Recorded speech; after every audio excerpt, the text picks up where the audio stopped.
Could they have made a move that gets them past Boston in the first round? Yeah, probably. But then we're probably sitting here talking about the same thing that we were talking about before is that this team is just not anywhere close to the Florida Panthers in my mind. So what that does in my opinion is you say, okay, sure, maybe this team isn't good enough to win right now and you're not ready to go all in on the trade deadline.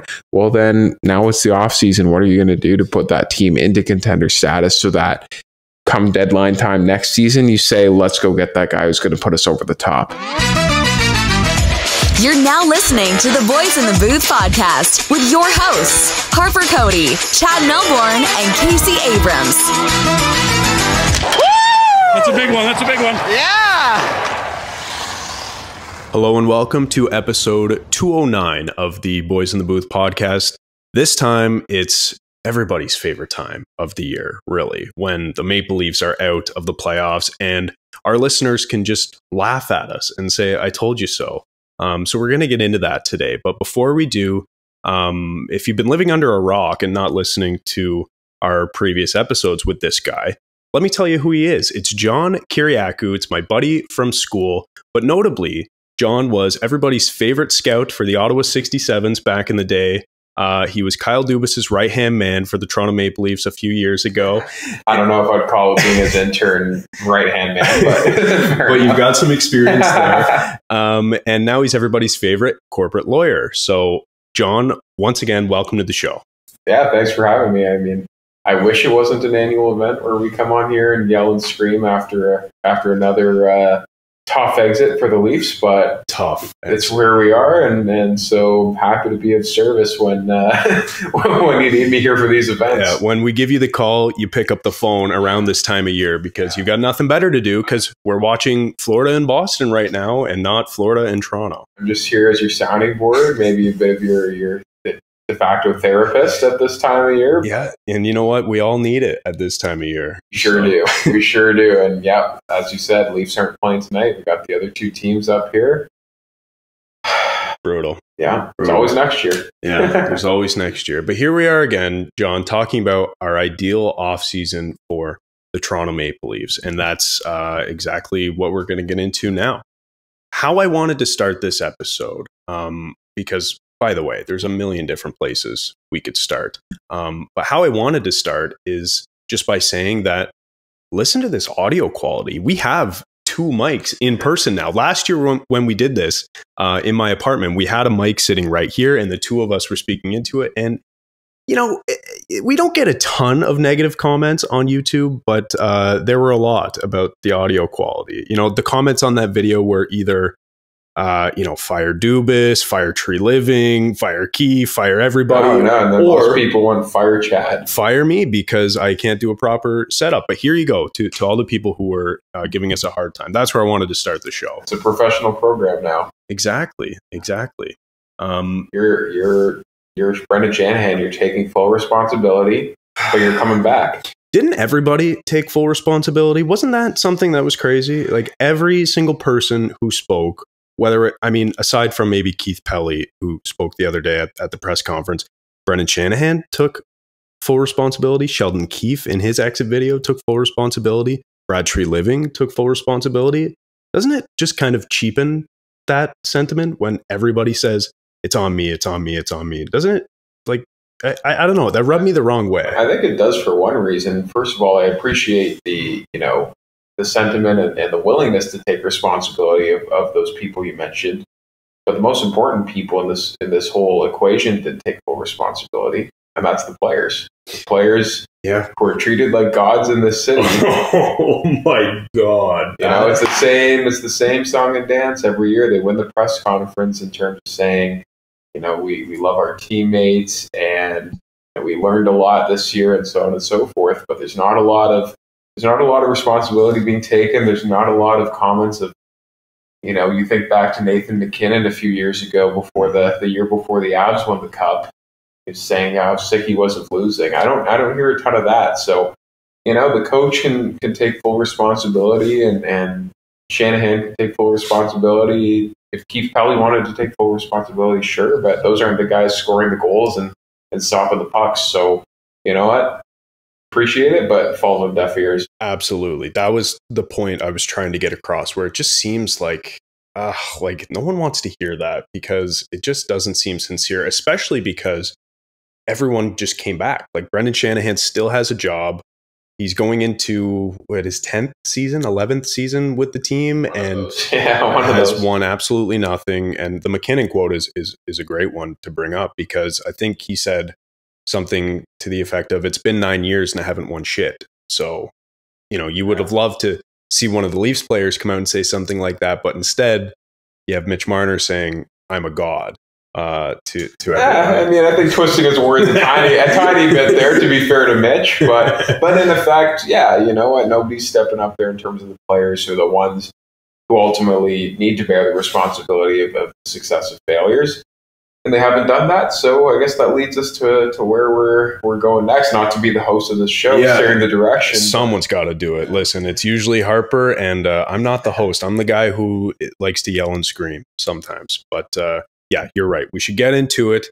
Let's talk about some of the problems that this Leafs team has put on full display through all of these playoff series losses, and specifically this year. I put some numbers here in my notes. I wanted to read through them and then just kind of have a general reaction to how the numbers compare in the regular season to the playoffs. Because if you look at this team's numbers in the regular season, and this was something that a lot of people coming into this year, including myself, looked at the team and looked at the numbers they had the previous year and said, they're probably going to score more goals, but they're probably going to give up more goals as well. And that's exactly what happened. But all that being said, that's okay. That can happen as long as the trade-off makes sense, as long as the additional offense you're getting offsets the lack of defense. When it came to the playoffs, the story is totally different. The team doesn't score. So let me read you some numbers, and then we'll get into that whole conversation. So this year in the regular season, John, they had 102 points, finished 10th in the NHL. And if you look back over the last, I want to say 7 or 8 years in the Matthews era, so from the 2016 season until now, they are consistently in the top 5 in terms of points percentage in the regular season. So that's never been a concern. But 102 points this year, pretty much where they were expected to fall. I think they had 111 last year, so a bit of a dip, but nothing of too much concern. They had the second most goals in the NHL, 3.63 goals for per games played. They had the 21st, or they were 21st in goals against, 3.18 in per games played. So that was not good. They were 11th in the league in goal differential with a plus 37. Not too bad. You like any of these numbers, for a team who is contending, you would like them to be in the top third of the league. So anywhere in the top 10, you'd like to think that your team at least has a chance to do something, right? Come playoff time. But as we know, that wasn't the case. They were third in the entire league in expected goals for. They were 20th in the league in expected goals against.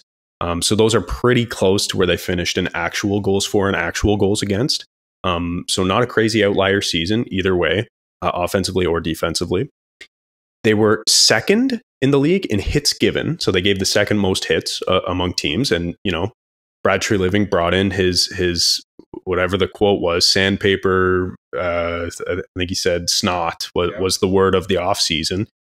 But they also took the most hits in the NHL. So I think in Leafs games, they were just physical. Opponents come into Toronto and they want to play physical. They think they can beat up this team, and that's what they tried to do. Yeah, seriously. The power play was 7th in the league at 24%, down from previous years, but still pretty good. You'd like it to be better with the weapons that they have, but 7th in the league is not bad. You can work with that. The problem was the penalty kill, which was 23rd in the NHL, and it was 76.9%. So all in all, those are the regular season numbers. If this team doesn't don a blue maple leaf on their chest, you look at that at these numbers and you would think to yourself, this team is pretty good. They could tighten up defensively, but this is a team who at least has a chance to win a first round series. And once again, we know that wasn't the case. Now let me read you the playoff stats then we'll discuss why there's a disconnect between the two, because there very much is. So going back to goals for and goals against. In the playoffs, they rank dead last in goals for per game. 1.71.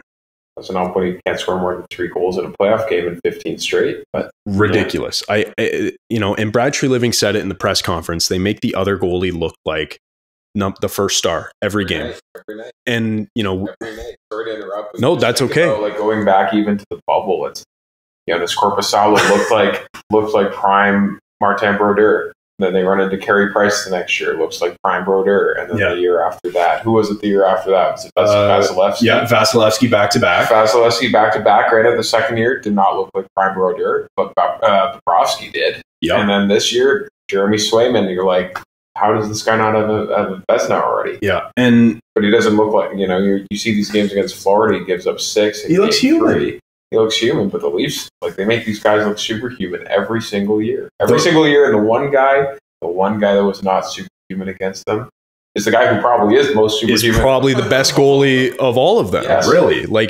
You can argue for Carey Price, but it's Andrei Vasilevsky. Come on. The guy's won 2 cups. The guy is consistently in the top 5 in every goalie metric out there. So, and even the first year they played against him, by the way, he was good, but he wasn't world beater. Right? Yeah, you're right. But it's a concerning trend that every year, whoever they're playing turns into prime Carey Price or prime Marty Brodeur or Patrick Waugh, whoever you want to name, whoever's the best goalie you can think of, that's what they look like. All of a sudden, the Leafs, they get into the first round and they're playing the 0-2-0-3 New Jersey Devils, and it's a trap game and they can't score more than two or 3 goals, and the goalie down at the other end is looking like he's never going to let another goal in his life, and then you get to the end of the series and you're like, where did the guy? Yeah, well, we'll get into all of this, but where did the guy who scored 69 go? Yeah, well, and then you're thinking to yourself,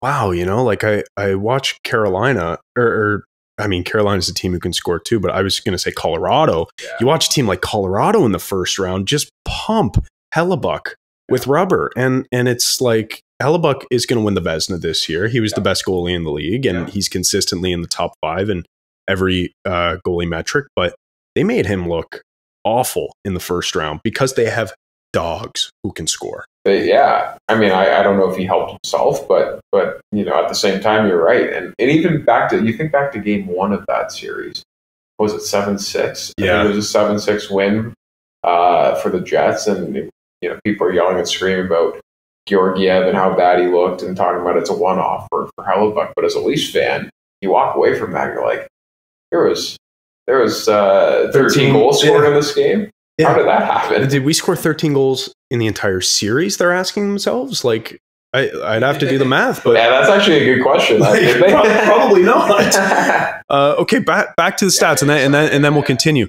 You mentioned the 01-02 Devils. This is what the 203, 0203. Yeah. Okay, you're right. This is what the Leafs are trying to play like, though, and in terms of limiting chances, because in terms of goals against per game, they're 7th best in the playoffs, and I got these numbers yesterday, so it might have changed or whatever. But 2.57 goals against per game played, that's about middle of the pack, and that's where you want to be if you're a team who is supposed to be offensive and has some gaps defensively. You're okay with that, with middle of the pack, but it again wasn't good enough. In terms of expected goals for per 60, they were 5th best in the playoffs, 3.39 per game, which is very similar to their regular season numbers. Expected goals, remember, not actual goals. So there's a disconnect there between. It seems like they're still generating those expected goals, at least according to Money Puck's model, but they're not able to finish, which you've got to ask yourself why that is. And it's a complicated answer, and that's the answer that everybody in management is trying to figure out, but that's the problem. And then in terms of expected goals against, again, about middle of the league, so about the same as their actual goals against. Their power play. John, do we even need to talk about the power play? Everybody knows it was the 2nd worst in the league, only better than the LA Kings, who did not score a power play goal against Connor McDavid. It's actually impressive that there was a team that had a worse power play than the Leafs power play. Yeah. They're 4.8%. That's crazy. In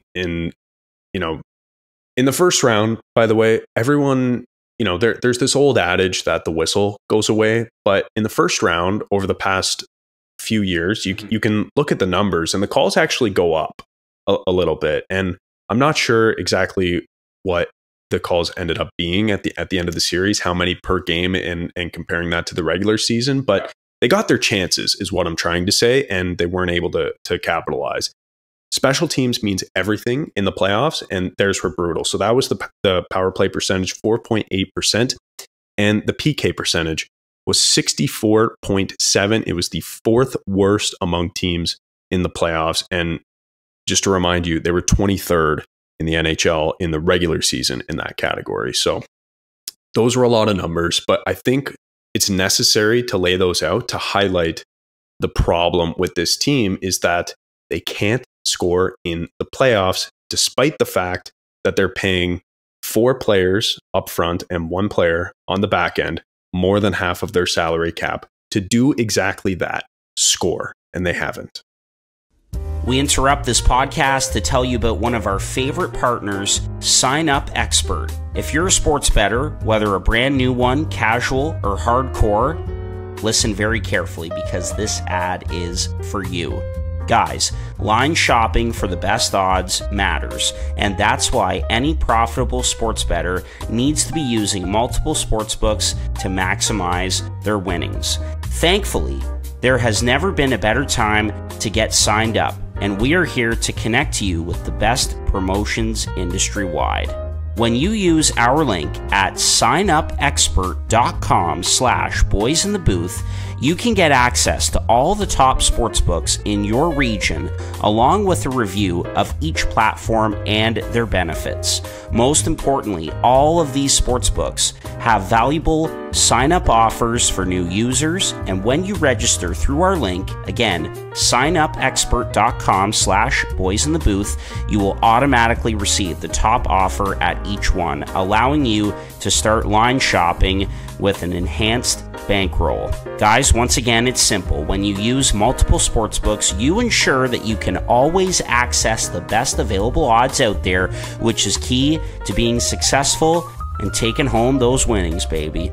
So if you want to take advantage of these incredible benefits and support our brand all at the same time, it's a win-win, please consider signing up for your next sportsbook through our link in the description down below, signupexpert.com/boysinthebooth.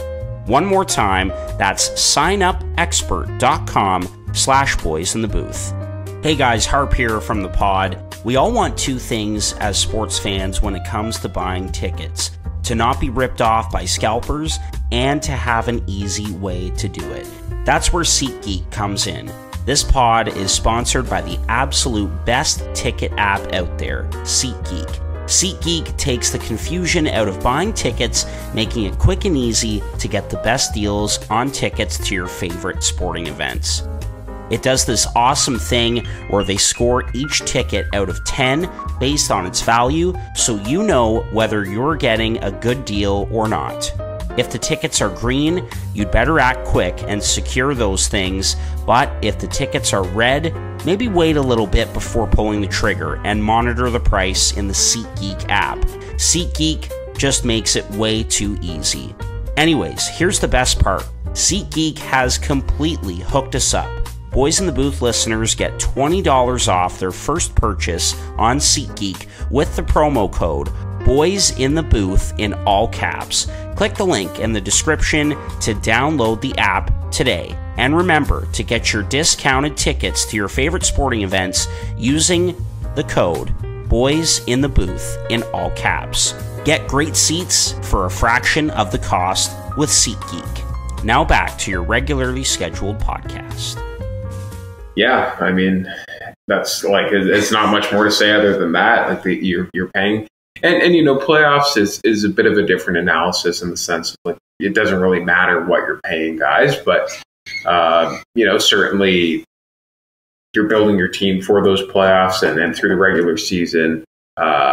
you're constrained by the cap, and you have your 4 guys who you're 5 if you want to throw in Morgan Riley, but we'll call it the 4 right now who just and it's a trend. It's a trend in terms of not showing up, and I almost hesitate to put Tavares in the same camp because he kind of showed his age this year. I don't think anybody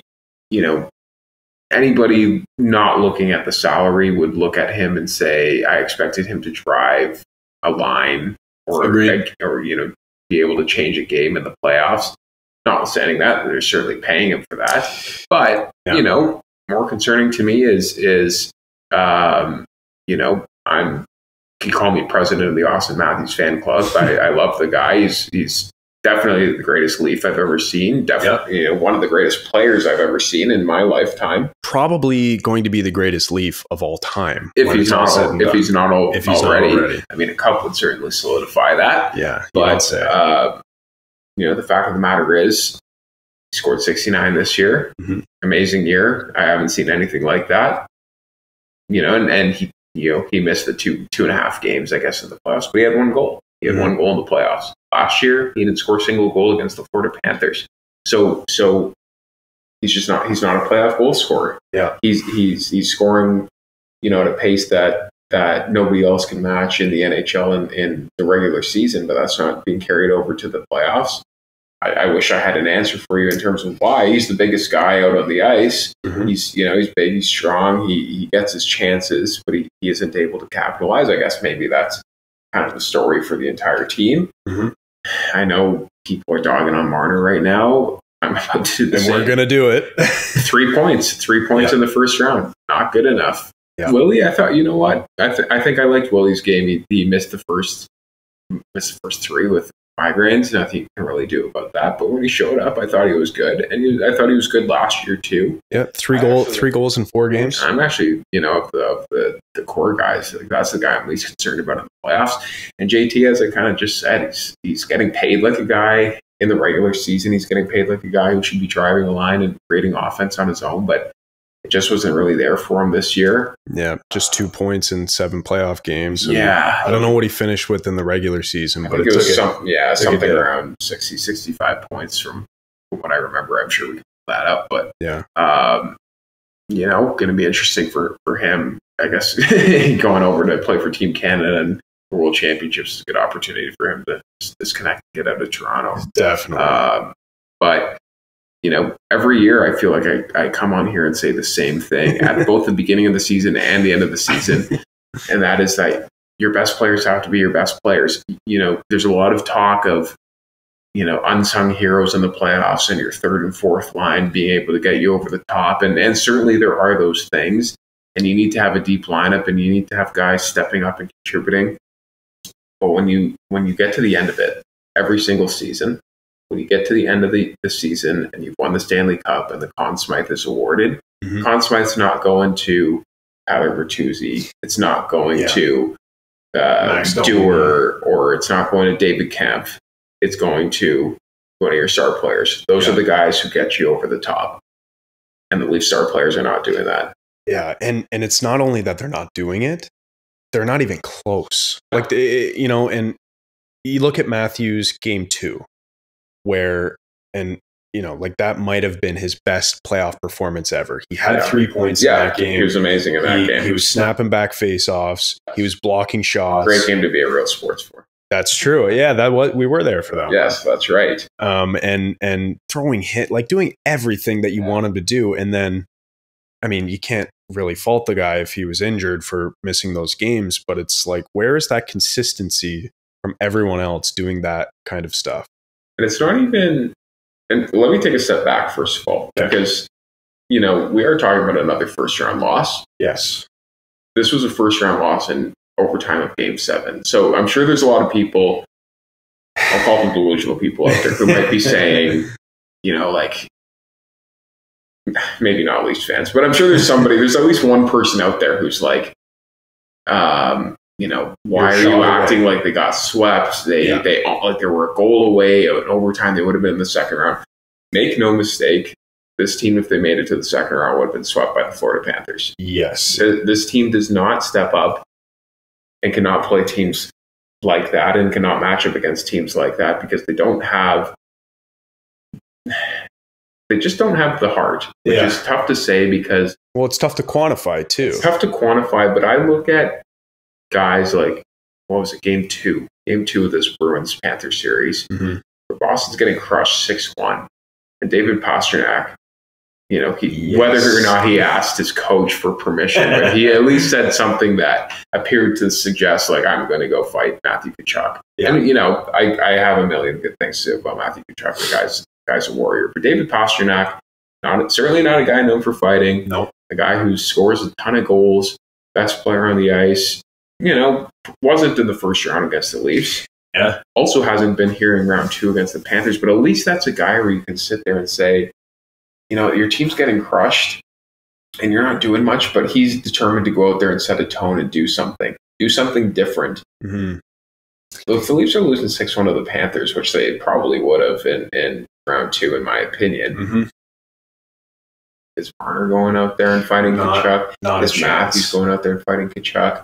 And again, like, that's not a perfect test of character or heart. I don't necessarily, I don't always want to see the guys going out there and doing that, and you risk, breaking a hand or getting injured. It's not always the smartest move. There's a time and a place for sure, but at least like somebody goes out there and just tries to just say, like, I'm going to do something different to make myself effective. Yeah. Game two of the Leafs Bruins series, when the Leafs are losing 5-1, they might as well have just taken their gear off at the end of the second period. That was brutal. That was not a good game. Like, we've gone on such a tangent here, but I just, like, you can read off all the numbers that you want. Yeah. And some of them are good, some of them are bad. Playoff ones are mostly bad, of course, but there's no heart, there's no will to win. Going back to what we started with off the top, there's no Nathan McKinnon coming out saying, I'm sick and tired of losing every year. And they're going to come back in September, and the guys who are back are going to say and do the right things. And if there's no changes, we'll get to April and they'll make the playoffs, and it'll probably be the same thing. Yeah, I mean, it will be the same thing unless there are some sweeping changes. And, the reason I wanted to start the conversation by comparing the regular season and playoff numbers is because Dom Lucian wrote a great piece in The Athletic comparing the team that the Maple Leafs are traditionally in the regular season versus the team that they become in the playoffs. And it's almost like they're beating themselves by changing the way they want to play in the playoffs, because there's this narrative that you can only score greasy goals. And of course, like, you have to do that in the playoffs, but they totally changed their game. And that's my theory. And, I agree with Dom in that way that, maybe this is the reason that they're not able to score. Like, if you watch Colorado, and I've been watching like a ton of the late games, really, just having it on in the background. And you watch some of the other best players in the world, whether it's those two guys right there, McDavid and Draisaitl, or if it's McKinnon or Makar, like, you watch Makar get the puck behind his own net, skate end to end through 4 guys, and rip a shot. And it's like, that team isn't telling themselves, oh, we can only score greasy goals. We need a Tyler Bertuzzi butcher out front of the net to bang it in. It's like, no, just do what you do in the regular season. Easier said than done. I know there's less time and space in the playoffs, but you don't have to completely change your game to be effective. You can do other things to impact the game in different ways, like we were talking about. If you're Matthews, you're down 5-1, run someone, fight someone, like Pastrnak did. You'd probably like, if that's someone who isn't a 69 goal scorer, to do that. But at the same time, as fans, you need to see that commitment from the star player to say, okay, I'm not being effective in this way. Let me do something else. Let me get the team engaged. And you just see none of that. So the fact that they changed their entire game in the playoffs makes me sick. I hate it so much. But that's, Yeah, I mean, like, it's almost a bit of a chicken and an egg kind of analogy of, is this team, like, it goes without saying the data is there, the eye test is there, is that this team looks fundamentally different every year in the playoffs than they do in the regular season. Yeah. Is that because, they're overthinking and players are changing their game, or are these players just not capable of raising their game to a playoff level of caliber that forces them to, in effect, kind of change the way they play, or at least kind of creates the appearance that they're changing the way they play. Mm-hmm. And it's tough to put your finger on it. I would hope that they're not the only team in the league, quite frankly, that gets to the end of game 82 and says, okay, throw out the game plan, throw out the tapes. It's time to do something completely different, because I don't think there's another team in the entire league who would take that approach. No. And, so I would like to give them the benefit of the doubt in saying that, they're not doing that. Yeah. I'll come back to that point in a second. But, whatever they're doing clearly isn't working. And so that kind of leads to, where you get to in games 5, 6, and 7 of the playoffs is, finally, at least I kind of, appreciated the fact that they actually did change the way they played in games 5, 6, and 7, played a more defensive style, played more of a trap game, and showed some sort of commitment and willingness to win in those games. And they were able to battle their way back into the series. It was way too little too late, but as I said, it's if you're getting to the end of game 82 and saying this is everything that's worked for us in the past just no longer works, then, you're just shooting yourselves in the foot. And maybe that was part of what Sheldon Keefe was talking about, of teams, finding ways to make the Leafs beat themselves. What a quote, by the way. Just like... Yeah, that's a guy who knew he was leaving and, dropping a little nugget for everybody on the way out. But he's right. Yeah, well, I mean, he's right, yes. But that quote was from a dead man walking, and everyone knew it, including the man who said it. Yeah. I mean, I feel like I'm rambling a little bit here, but I just can't see in my head, them saying we need to fundamentally change the way they play. My purely eye test interpretation of it is I think you just have a group of players who aren't capable of translating their game into a playoff style of playing. And when the time and space, which is, we know in the playoffs every year the intensity ramps up, the physicality ramps up, time and space is taken away from star players. Yeah. They just can't seem to find a way. They just can't seem to find a way to fight through it. Yeah. Save from maybe Nylander for some reason. He seems to be able to stay fairly consistent. He's a guy who just plays.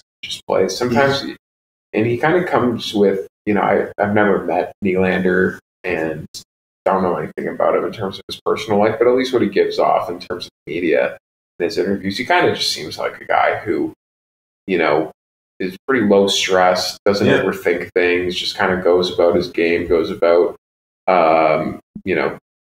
just goes about his life. And that seems to be the way he shows up in the playoffs. He just, as you said, he just plays. Dude, he just plays. Did you hear the quote before game 7 that he dropped? Someone asked him about, what are you, I forget how it was phrased, but he was like, well, it's game 7. We've never been to one of these, or we've never won one of these before. So let's see how it goes. And it's like, you kind of like to hear that, because that he's not going to be up until 4 a.m. the night before, with thoughts swirling in his head of the impending doom, like some other players on this team might do. But it's refreshing to see that, and that's why so many people say that he's the perfect Leaf, because he doesn't lean into any of the noise. He just brushes it off and plays hockey, which is, I think, what you need to do. Yeah. You know what? He definitely is. And a lot is made of what this market entails. And he seems like a guy who for, who knows what reason is just has the personality where he's able to, put things to the side or kind of fight through the noise. Whether that's true or not, don't know, but it certainly appears that way from the outside looking in. But, yes.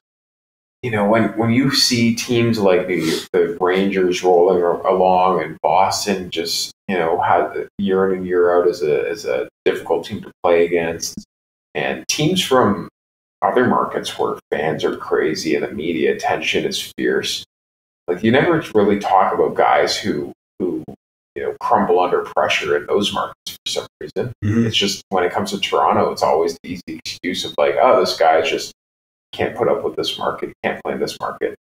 Credit to Nylander, seems to be able to play in this market, but like, nobody's saying, oh, Vinny Trocheck can't put up with the with the New York media, or it's too much for him, or Temi Panarin just, he gets the playoffs and he's invisible because he can't handle the impending doom or the pressure. Yeah. So it's like a little bit of a tangent there. There's a lot of tangents going on. Yeah, I mean, what do you expect when we have to have this conversation once a year, every year in May? But the point is, it kind of just blows my mind that for some reason it's only this market that has the intense media attention, and the pressure's too much, and the guys won't be successful here, and they're up. They can't sleep before Game 7 because they're worried about what's going to happen. Like, it's frustrating. Like, do you not think a guy like Zach Hyman has immense pressure on his shoulders to win? You don't think? Yeah, Leon Draisaitl puts up 3 points a game, it seems like, in the playoffs. Yeah, him and Connor are both 2 points a game. You don't think fans in Vancouver are going to freak out if they go out in the second round? But, they came back from 4-1, played a great game. That's going to be a tight series by the looks of it. At least I hope so. We're early. I might radio myself here. What are you going to do? But, I don't know. It seems like that it's just the easy, low-hanging fruit excuse, and it is what it is. I don't know what else to say besides that. Okay, that wraps up that portion of the episode. Yeah, don't know what we talked about there, but it's getting a bit doom and gloom. Yes, I mean, there's not a lot of positives. Positives. Easton Cowan is having a great playoff in the O, so that's good for the London Knights. But we're not going to talk about that. We have boiled this down to, I think, and correct me if I'm wrong, it seems like this is a personnel issue. It's a player issue. It's the guys on the team who are not able to perform. Maybe it has something to do with coaching. They've relieved Sheldon Keefe of his duties now. Maybe it has something to do with the systems on the power play or the penalty kill or whatever. But I think we're in agreement that for the most part, this whole thing is coming back to the players, and it's the players' responsibility to elevate their game. Well, that means it's going to be a big offseason for Brad Treliving. There have been tons of trade rumors out there already surrounding some of the core players. What I wanted to do here quick is go through some of the moves that Brad Treliving made and just evaluate them, or maybe give me a quick grade on some of these contracts. And then just so that we know where our comfort level should lie for some of these big moves that are probably going to happen this offseason. So let me read all the contracts that he signed, and you just tell me, give me a letter grade. Sure. Because I think they're going to vary. The first one, and this is a lob ball, John Klingberg, 1 year, $4.15 million. Just yes or sorry, just a grade, just because we want to move through here. Just a grade. That's all I need. I'll go C+. I think for me, sorry, I know you want to speak really quick, but I think this one it needs a little bit of explanation. That's fine. I'm going C+ because it wasn't a good fit. It was never a good fit. Most people, I would say, or a lot of people questioned why this move was made in the first place. It was too much money for a guy who just had not had a good past few seasons. Not the type of defenseman this team needed, but he was able to disappear. And so that's why I'm not giving it a lower grade than that. It wasn't a good contract, but they were able to move past it. So I'll give it a C+. Let me counter with this. Yes. They were able to move on from the contract and put it on LTIR. What did they do with that space? Well, not much. Absolutely nothing. Not much, but they kept Martin Jones as a third goalie. Yeah, which is that's something in this day and age. But not much. But I would argue, to that point, that's evaluating that contract in a vacuum. Yes, that's I hear you. Max Domi, $3 million 1 year. I'd say B+. I think I liked Max Domi, and a short-term deal that didn't have a huge cap hit. I thought he had a pretty decent season, seemed to fit in, especially playing center. So took him a while. But he got there. Yeah, and same with Bertuzzi, the next guy, 1 year, 5.5. Yeah, I'd say B, and my only difference between him and Domi was just Bertuzzi had a first half of the season I think you would like to forget, but by the end of it, thought he was very effective, good in the playoffs. Yeah, I think that's got to try and bring back, quite frankly. Yeah. Ryan Reeves, 3 years, $1.35 million. I'm gonna have to go with a C. Like, just had good stretch of the season, finished the season really well. He was effective, but just the contract that you look at and you say, "I know that's not going to age very well." Yeah, no kidding. Gregor and Benoit and Jones do all three of these at the same time because they're all close. Like Gregor and Benoit were $775 and Jones was $875. You know what? This might be a bit of a shocking answer. I'm going to go A-.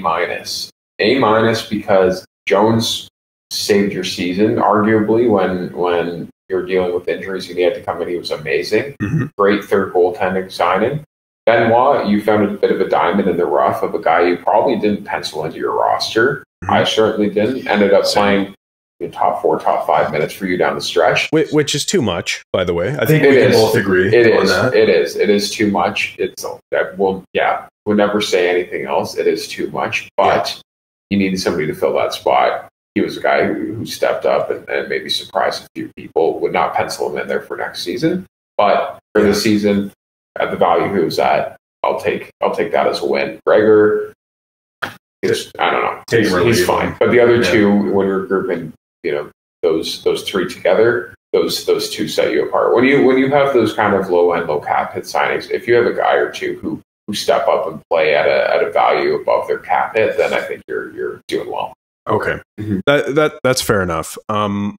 What about the two big contracts that Treliving signed? So Nylander and Matthews, because I don't think we really talked about this at all. But did you have a problem with either deal?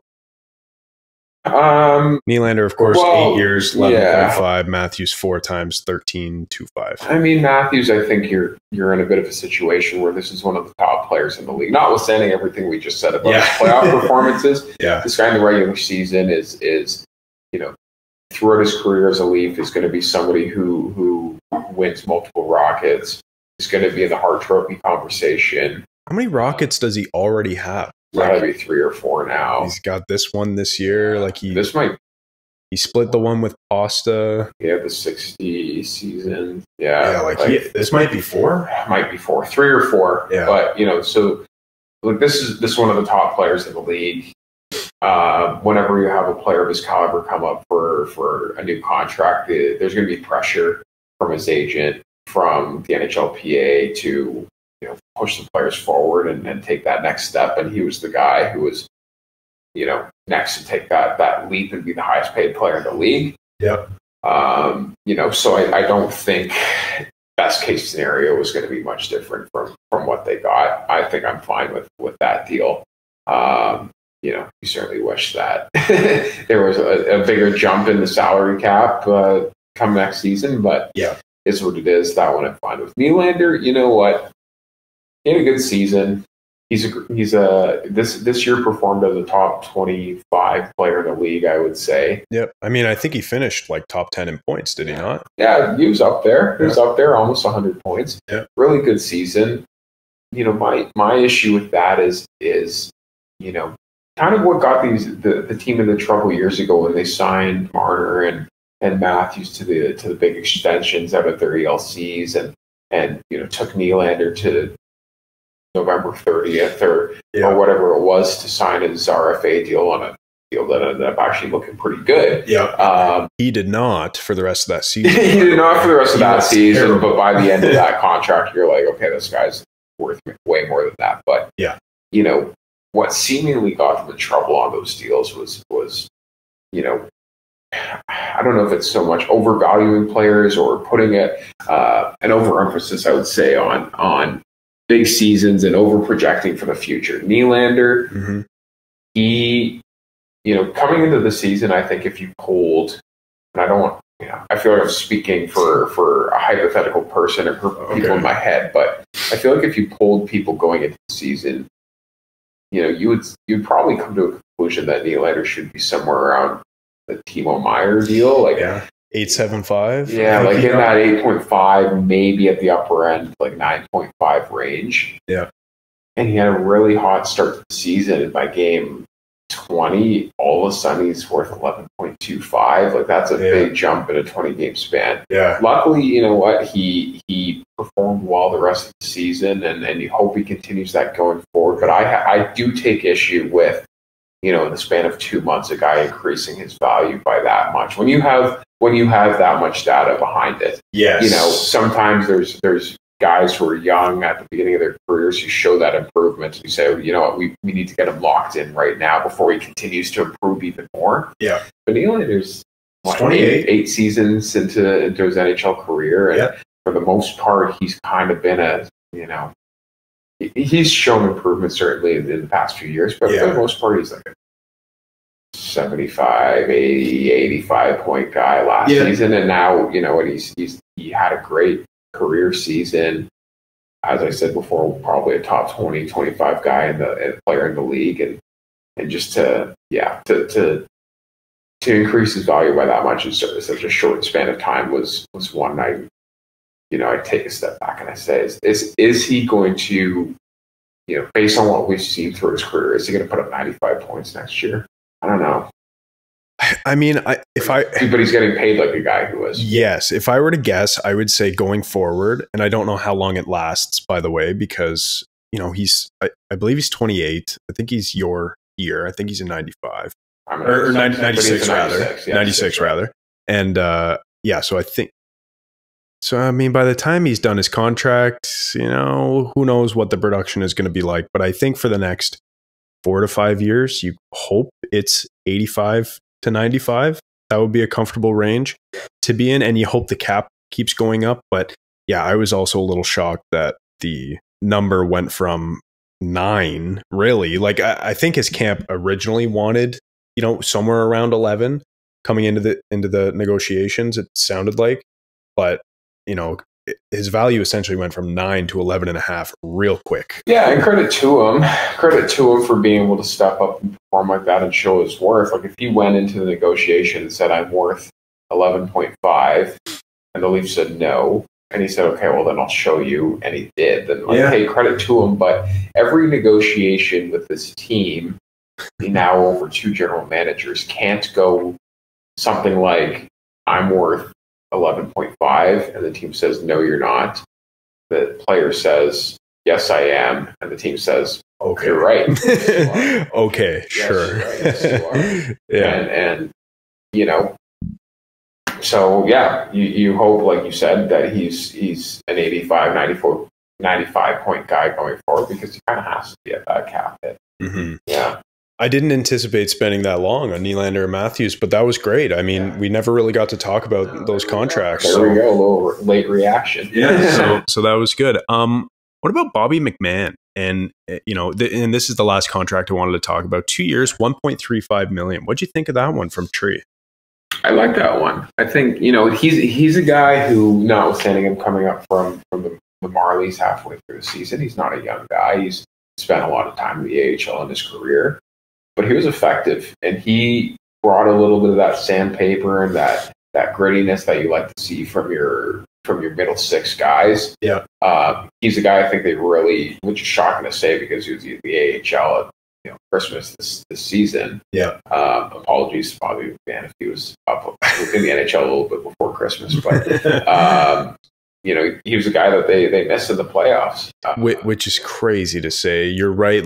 But I was thinking the same thing. It's like he, especially down the stretch, he was banging bodies. He was scoring goals. Yeah, he finished the season with 15 goals. That's a really, really good pace that he was on throughout the year. Yep. We thought Nick Robertson was the goal scorer. Turns out it's Bobby McMahon. Yeah, he was effective. So, you know what? I have no issues with that deal. That's a deal you look at and you say you're rewarding a guy who's been in your system for a while, who's shown some promise.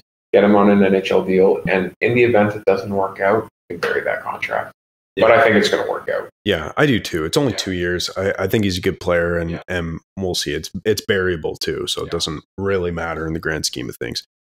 Sticking on Tree, and the last thing I want to talk about in terms of evaluating his performance 1 year into his tenure in Toronto, what do you think of his trade deadline? Because I don't know if you were listening to the podcast around this time, but I always listen to podcasts. I'm sure you do. I was adamant that the Leafs should have done more.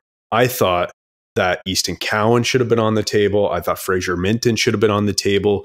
Nick Robertson, even Matthew Nyes, perhaps, if there was a deal out there to make the team better. And then you see teams like Vegas, who, admittedly, it didn't really work out for them because, things didn't go well for Vegas all season this year. But now they've got some really good players going forward. But, they got Noah Hannafin and they got Thomas Hertl.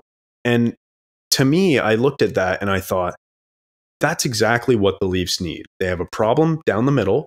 John Tavares is no longer a second-line center on a cup-contending team, and they don't have a legitimate top-4 puck-moving defenseman aside from Morgan Rielly, who is not a number one. Let's be frank. So I thought those two moves made a ton of sense for Vegas, and I wish Toronto did something similar because the price really wasn't that high, and this team has to be in win-now mode, no? Well, you mentioned Vegas there, and I kind of want to start with that. That's a team, that's an organization that I think should be the example, which is crazy to say because they've been in the league for 7 years. Yeah. That should be the example for this Leafs team because that's, they do whatever it takes and without hesitation to win every single season. In year one, it's bringing a guy like James Neal, for instance, and after that season, it's okay. Well, thanks for your service, and we're moving on. We found something better. Marc-Andre Fleury, same thing. Wins a Vezina. They think they have something better in Robin Leonard. Debatable if that was actually true, but they found 6 other guys who were just as good. Yeah, so. Exactly, and they move on. It may very well be Riley Smith last year, and then this year very well maybe Jonathan Marchessault. So we just won a Conn Smythe for them last year. And they bring in a guy like Thomas Hertl and sign him to a long-term deal, or they didn't sign him to keep his long-term deal, I should say. And he might be the next guy where it's like, thank you for your service, but we have this guy here now. Yeah. Because this team doesn't hesitate, they don't stand still. It's a next guy up mentality. And also too, how about all the guys that they drafted who never played for the team? Well, exactly. Like Cody Glass, Nick Suzuki, like guys who just were expecting to be a big part of this and then never were because the team management was like, we want to win now. And they did. It paid off. I mean, we could very well be speaking about them in a very different light had they not won. But they did, and it paid off, and credit to them. And it kind of makes you question why, this Leafs team feels like, they have the same core for 7-8 seasons. And, we still got to keep them around. We still got to be patient. We still got to wait. Vegas doesn't wait. Vegas is on a moving train. And if you're not going to keep up, then you're being thrown off. Yeah, exactly. So that's my little aside on Vegas. Returning to your original question with the Leafs and the trade deadline, and I think that's a fair question. And my initial reaction when it came to the deadline was disappointment, underwhelming. Yeah. We got Joel Edmondson. It wasn't really much. Brewer. It wasn't really much. You're obviously hoping that they're able to bring in a Tanev or somebody of that ilk. I don't even know if I just use ilk. That's it. Yes. it's been a long night. It's late. It's late. You can tell that, last time we recorded, it was nice and bright and sunny in here. And now we're burning the midnight I just caught oil. myself there. I was like, no, ilk. Yeah, that's right. But you look back now and you say, was this team really ready to win? If you put all your chips on the table, if you throw in OHL MVP, Easton Cowan, who's probably also going to win an OHL playoffs MVP. Yeah. Is that worth it for this season? Fraser Minton, World Juniors captain, looks like he's going to be a pretty good player. Is that worth it?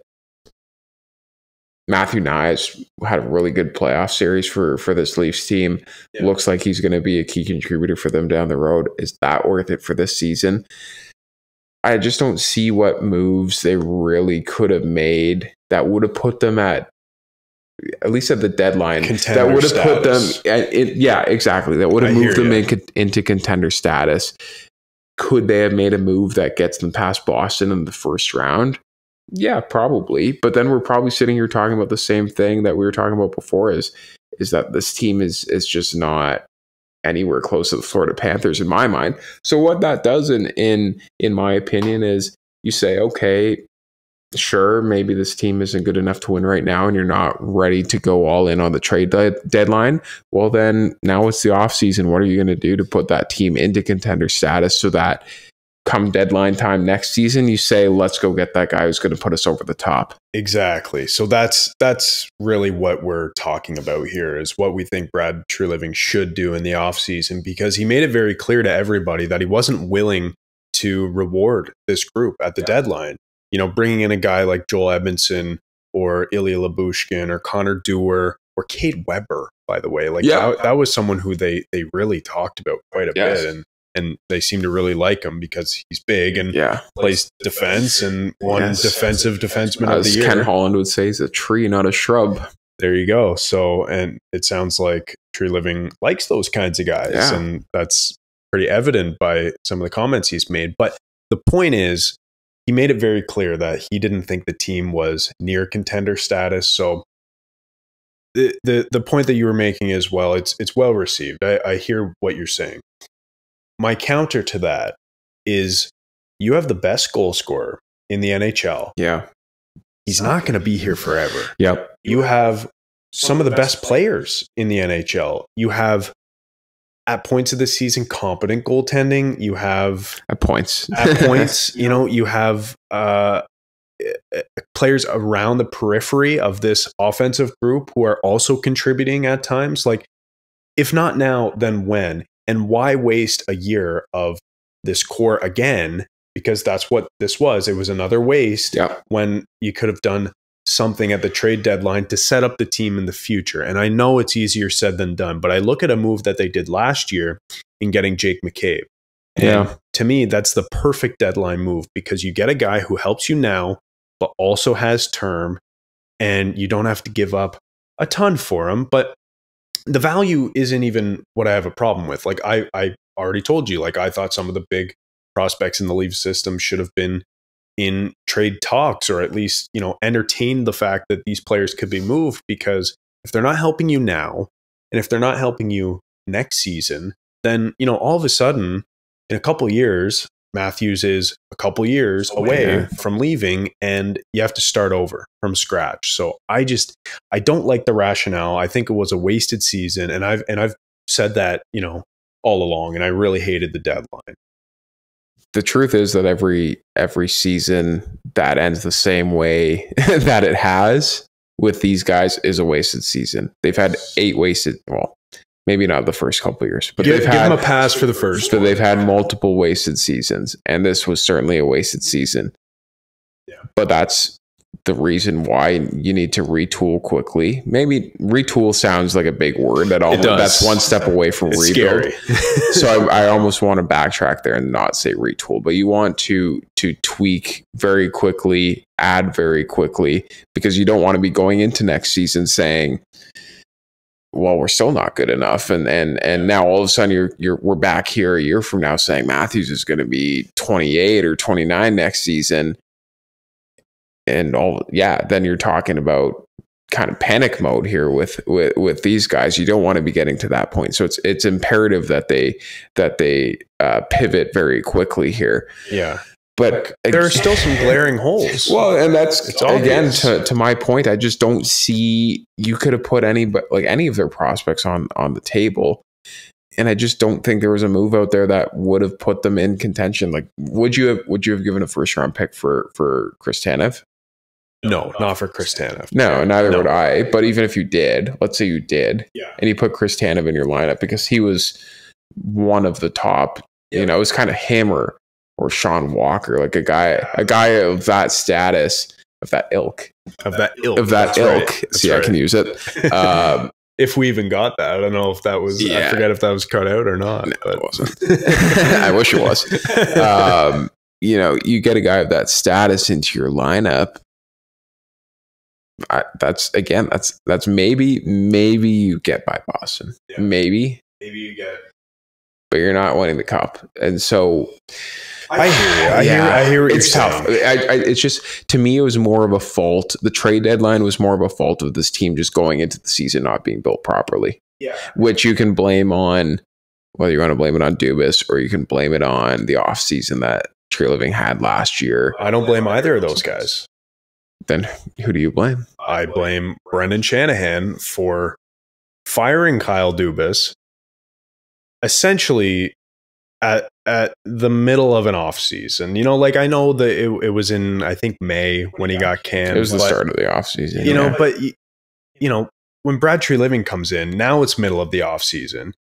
He's there for the draft, but he's not on the floor for the first 20 picks or whatever. And he was on the headset. But the point is, you fire a guy and you don't rehire a guy and give him enough time to actually make any decisions. And by the way, and this is getting off on a tangent a little bit here, but do you remember the season-ending press conference last year when Kyle Dubas spoke to the media? Yes, I do. And I think we talked about this even maybe in last year's episode. I kind of forget. Go check the tapes. It's been so long. There's a lot of these videos out there now. Yeah, it feels like forever ago now. But Kyle said something to the effect, or at least hinted, that he was willing to make significant change. Mm-hmm.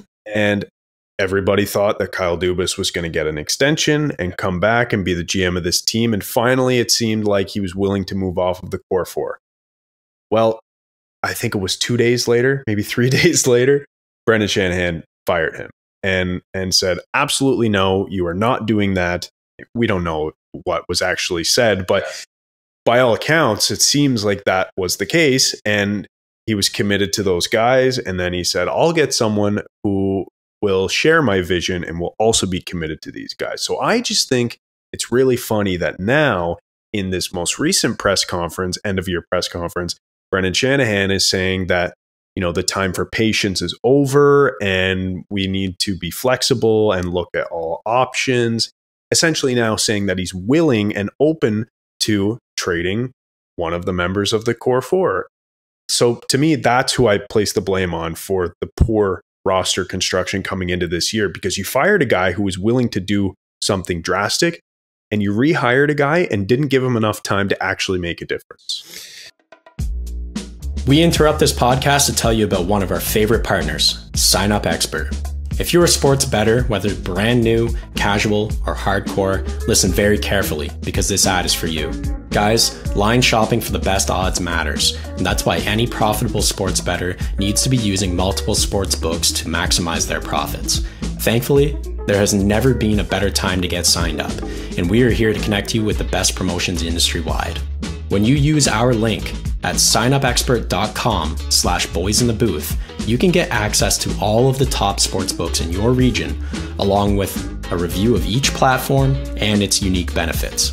Most importantly, all of these sportsbooks have valuable sign-up offers for new users. And when you register through our link, you will automatically receive the top offer at each one, allowing you to start line shopping with an enhanced bankroll. Guys, it's simple. When you use multiple sportsbooks, you ensure that you can always access the best available odds, which is key to successful and profitable sports betting. So, if you want to take advantage of these incredible benefits and support our brand at the same time, please consider signing up for your next sportsbook through our link in the description below, signupexpert.com/boysinthebooth. If you're planning on signing up for a new sportsbook anyways, you might as well use our link and support the boys. So, one more time, that's signupexpert.com/boysinthebooth. This podcast is sponsored by SeatGeek, the absolute best ticket app out there. SeatGeek takes the confusion out of buying tickets, making it quick and easy to get the best deals to tickets at your favorite sporting event. SeatGeek does this awesome thing where they score each ticket out of 10 based on its value, so you know whether you're getting a good or a bad deal. Last time I got tickets to see the Devils play, I first saw red tickets. I waited it out, monitored the price in-app, and once I saw green, I pulled the trigger. SeatGeek makes it that easy. And here's the best part. SeatGeek has completely hooked us up. Boys in the Booth listeners get $20 off their first purchase on SeatGeek with the promo code BOYSINTHEBOOTH in all caps. Click the link in our description to download the app, and remember to get your discounted tickets using the code BOYSINTHEBOOTH in all caps. Get great seats for a fraction of the cost with SeatGeek. Fair point. Fair point. I mean, who knows where this change in attitude is coming from Shanahan this year. I think to have any other reaction would be crazy because it's clear that it's the same result every single season. But you know what? It may also very well be a new CEO at MLSC who comes in and says, enough's enough. And I don't know what the messaging was from prior CEOs at MLSC or from the board or, you know, I'm sure everybody wants to win and wants to see on a success. But if you have a new boss come in and say, this isn't working and we're changing how things are done around here, then you know what? Brendan Shanahan comes out and all of a sudden he sounds like a new man.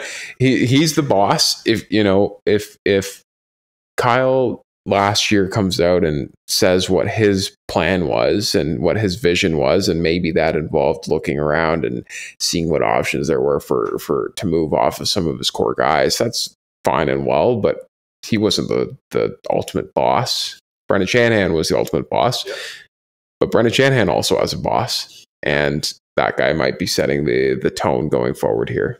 Yeah, very true. I was just wondering if you remembered that quote. I do, yes. I feel like a lot, like people aren't really talking about that now, a year later, and maybe it's just hindsight speaking here, which could very well be the case. But you know, when you read into that quote, I can't remember exactly what Dubas said, but he was heavily suggesting that he was willing to at least listen to everything. Yeah, exactly. And then the tone changed from Shanahan, which I just thought was great. And I was surprised that he was even at the podium speaking, by the way, because I thought this was going to mark the end of his tenure in Toronto, but clearly not.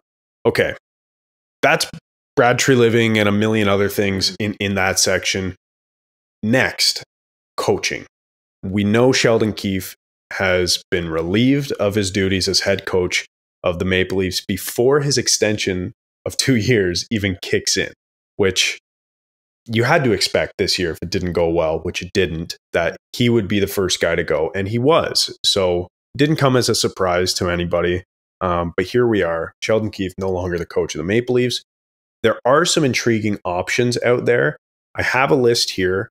I just want you to tell me who you're most interested in as the next head coach of the Leafs and what exactly the next coach needs to bring in order to get this group over the top. So some of the top candidates out there, number one is Craig Berube. He's a guy who's been talked about a lot. So do you pounce on Craig Berube now, or do you wait for someone like Rod the Bod in Carolina, who, you know, who knows if he wants to stick around in Carolina? There's been talks that they don't pay him very well, or at least adequately compared to other great coaches around the league. Other candidates, John Cooper, perhaps. And this is just, you know, do you poach John Cooper? I don't know if Coop's going anywhere, but yeah. Or you know, and here's some more realistic ones. Craig Berube was realistic, but Rod the Bod, John Cooper, those are, you know, dream coaches. But, you know, there's Gerard Gallant, there's Bruce Boudreau, there's Todd McClellan, and Jay Woodcroft, to name a few. Those are all on the betting sites right now, all of those guys.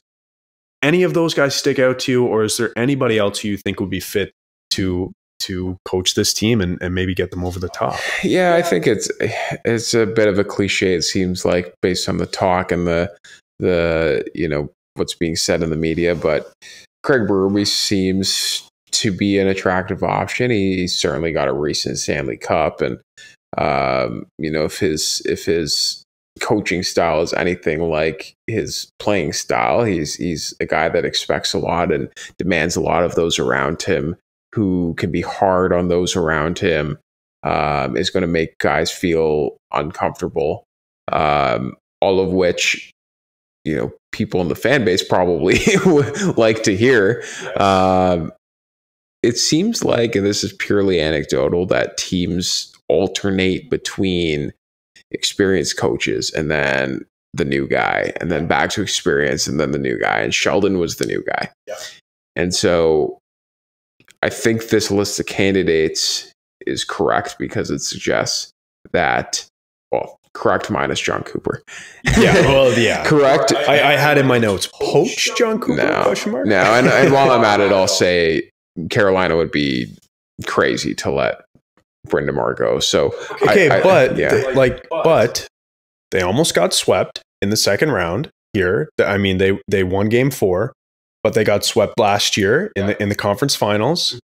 Maybe there's something to that, and they're not content anymore. I'm not saying that I know anything or have even heard anything, but his name has at least been out there for the first time in a long time.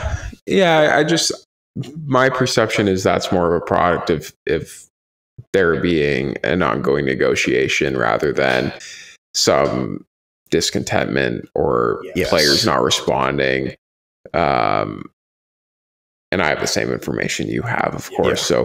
So what do I really know? But it seems from afar that players enjoy playing for him, that the fan base really supports the way the team plays and what's going on there, and they're an exciting team to play against.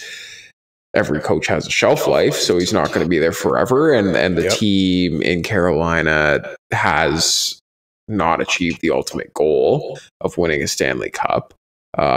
So there'll come a time where they're going to have, they'll move off of him just as any other team does with their coach. But I just can't see that happening right now. It'd be nice, but I think there would be 31 teams who would be interested in Rod Brind'Amour.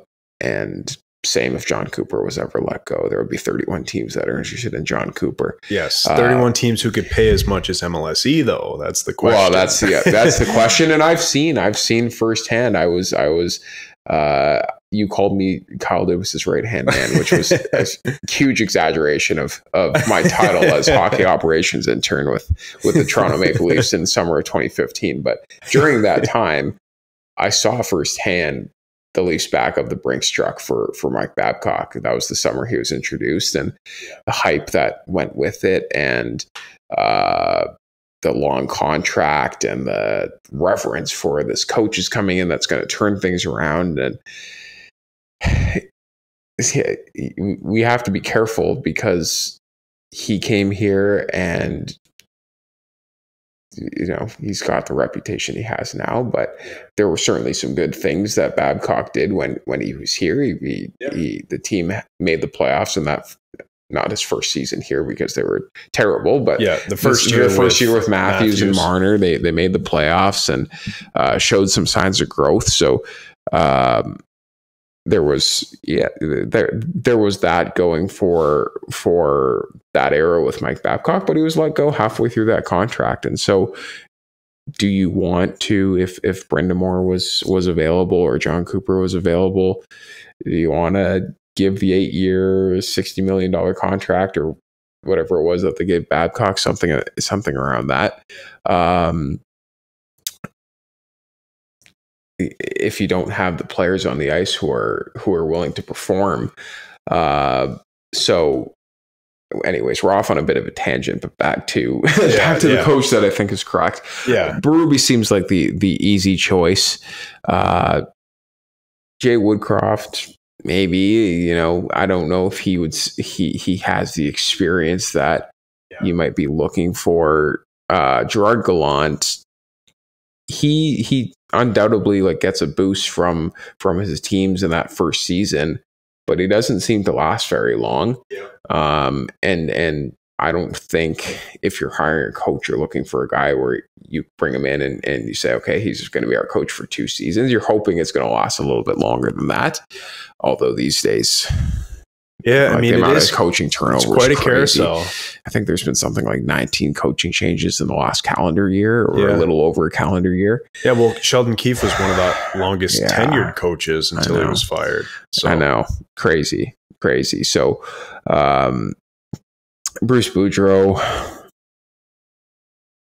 I'm not honestly. I'm not that interested in Bruce Boudreau, or like, and I think Jay Woodcroft also is a good coach, but I'm also not so interested in him. I think you were right in how you started this conversation in saying that it seems like they're going to go with someone with experience. And if I were to bet on it, I would probably bet on Craig Berube, just because that's what all the talk has been about, and he seems to fit the bill of what they're looking for and what Brad Treliving wants too.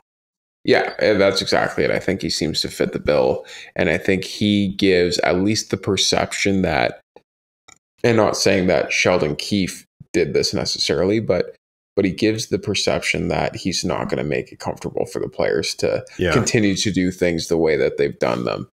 And credit to Keefe, like he especially this season, was not afraid to come out and say what he thought and push his players in the media. And I kind of wish I saw more of that in past seasons from him, to be honest. It seemed like this was the first season where he was allowed. Did it not seem like that? Either allowed or just didn't have anything to lose. That's fair. That's a good point. I never thought of it that way. Yeah, one of the two, but I think you just need somebody who's you're just going to show the players that he's the boss. And if you're not going to perform, then you're not going to play. And it doesn't matter who you are. I'm not saying that, Craig Berube's going to sit Mitch Marner on the bench if he's back, but just somebody to just would that be the worst thing? To sit Mitch Marner on the bench? If that were to happen? It would be, what's the phrase that I like when or that Mike Babcock used to use that I liked when your bottom players or your bottom six players were kind of stepping up and leading the way. It's good news for them. It's bad news for everybody else. Yeah. So Mitch Marner is sitting on the bench. Good news for whoever's playing and playing 23 minutes or taking up his ice time. Bad news for everybody else, because that's, regardless of what Toronto thinks of him right now, that is one of your best players. I get that. Yeah. My only point is that, a guy like John Cooper does it. He'll sit Stamkos and Kucherov and Point, whoever. And I'm not. Listen, let me be clear. I don't think coaching is the end all be all. And I think we're in agreement with this. Coaching matters, but it's ultimately on the players. Yes. You still need a coach to get as much as you can out of these players, but it comes down to the players. So I don't think whoever they hire is going to be a savior like Mike Babcock was looked at back in 2015, or like, Rick Tocchet has been looked at in Vancouver, for example. Yes. But I do think you need someone who will hold these players accountable. Yes. And I'm not saying Sheldon Keefe didn't do that, but all the evidence suggests that he wasn't comfortable doing that. And anytime the going got tough, he always went back to the same combinations of the same players. And maybe that's in part because of the roster makeup, just the construction of this team. That's all you have to do. Those are the players you have to play. And I guess, your best chance to win is to play those guys. But I don't know. It seemed like it was stale. I think Berube is probably the guy. I guess we'll see going forward. But I want to move on from coaching, because there are a few things that I want to get to that I think are more important and some big questions, really. So the big question on everyone's mind that we've kind of danced around this whole episode so far, but haven't really got into it, is if you're Brad Treliving, what exactly do you do this offseason? Do you keep the core together again for the 8th straight season? Or I guess with Tavares, it's fewer than that, but you get the general idea. Or do you finally say that it's time to move off from somebody? And if so, who? Is it Mitch Marner? Probably. John Tavares, if you can get out of that contract. Is it William Nylander, we've already said probably not. Is it Austin Matthews? We've said probably not. Is it Morgan Riley? What are your thoughts on this whole thing? And who would be the first guy to go if you think that change for the sake of change is needed in Toronto when it comes to the personnel? Yeah, I think change is needed. So I'll give my personal opinion first, which is exactly that. Change is needed. It's stale. It's been too long of the same. Something's got to give. And you can make the argument, which will undoubtedly be made, that it's difficult to move the contracts that you want to move. You're not trading Austin Matthews. You're not trading William Nylander because he's the second best of those four. So now you're looking at Mitch Marner, you're looking at John Tavares. And Mitch Marner's got the no move. John Tavares is going into the last year of a deal that overpays him by a lot. So those are difficult to move. You're the general manager of the Toronto Maple Leafs. You probably make one of the highest salaries of any general manager in the league. Yep. Saying it's difficult is just an excuse. You got to find a way. You got to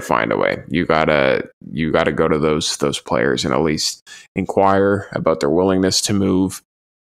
It's going to be difficult with somebody like Tavares because he chose to come home. He's got his wife and kids here. He's not going to want to move. And with Tavares too, undoubtedly, when that contract was discussed and signed, everybody in that deal knew that the last few years weren't going to be as productive as the first few. Of course, but but you could rationalize it because you thought they would win by now. Exactly. I thought they would win by now. Exactly. But you're right. Everybody is thinking like, okay, year 7, he's going to be 32, 33. Yeah. But we're going to have a cup. So it doesn't matter. Or 2 or 3. But they don't. They don't. And so, but I'm saying from John Tavares' perspective, he's saying, you guys knew what you were in for. Yeah. I'm trying my best out here, but I'm 33 now. Yeah. I took less to come here. I could have went to San Jose for $13 million. And let me say on the record, I will never question his compete or his heart or his commitment. I think John Tavares is exemplary pro, good captain by all accounts, but he's just aging, and he's played a lot of games, and it happens. And as you said, we all predicted that it would look kind of like this towards the end of that contract. It is what it is. It's the fault of the team for not winning. Yeah.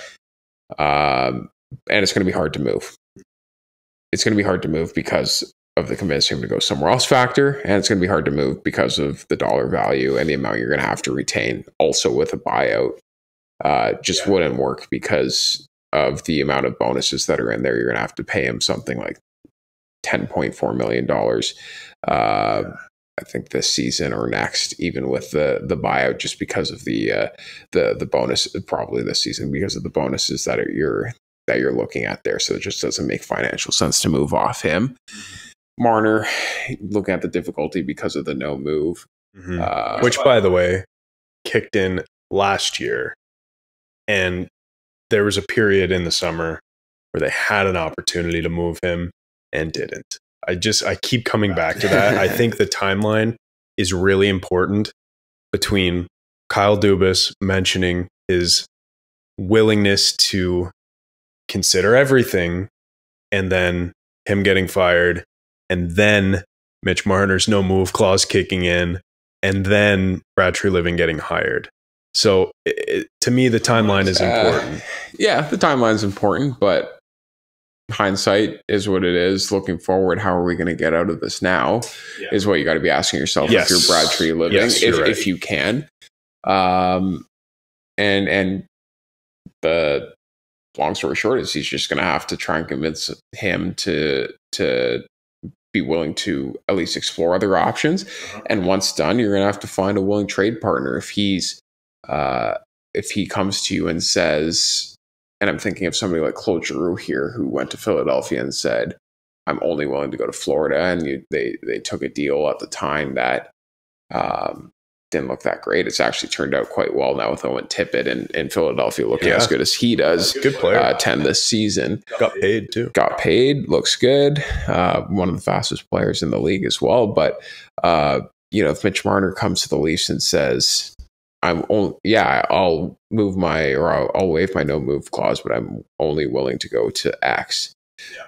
All of a sudden, you're looking at a deal or a negotiation with a team that may not be giving you the best deal because they have a lot of leverage. So you have to be careful of that too. So that's my opinion. The first part of my answer is that's my opinion of what I think they should do. Taking off my opinionated podcaster hat and putting on what is likely or rational hat here, and taking a step back, you might get to a situation where you say, I've tried to do what I can. I can't move this Tavares contract because nobody's going to take it unless I retain 50% of it, or he's not willing to move. And Marner may be the same thing. Either he says, I'm not willing to sign right now. I'm walking to free agency, and I'm also not willing to waive my no move, or you're not getting the deal you like. You might be looking at a situation where you say, you know what, we have a team here where they're likely going to make the playoffs, which is not, I will brace everybody for this by saying this is not the answer that most Leafs fans are going to want to hear. You might very well look at the team next year and say, we're likely going to make the playoffs, as we've done the last 8 seasons. And I don't think this team can win because it's going to be the same thing. Yeah. But we're going to get through the season. We're going to give it a try. And then going into the following season, Tavares comes off the books. We've got Austin, Willie, Mitch as our top 3. Yeah. Well, Mitch will be off the books too. But yeah, I'm saying in a situation where if you want to re-sign him, you bring him back. That's your top 3. You're alleviated of the Tavares contract, and now you can go and spend that money elsewhere. And you almost just use time to open up the salary cap for you. Again, that is not the answer Leafs fans want to hear.